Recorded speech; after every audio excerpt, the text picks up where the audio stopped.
Hey there, today I'll tell you how to use American Express gift card on Apple Store. The quickest way to add your card to Apple Pay is to visit the Account tab in the Amex app and select Apple Pay.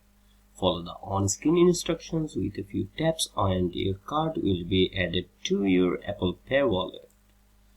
To set up Apple Pay without the Amex app, follow these steps to add your card to Apple Pay. First, open the Wallet app on your iPhone and then tap the plus sign to add your card. Then follow the on-screen instructions. Now follow these steps to use Apple Pay with your card. Hold your iPhone up to contactless reader.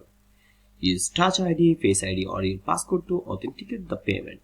Wait for your payment to be authorized by a vibration to beep. To make an in-app purchase, select the Apple Pay button on the checkout screen and follow the prompts.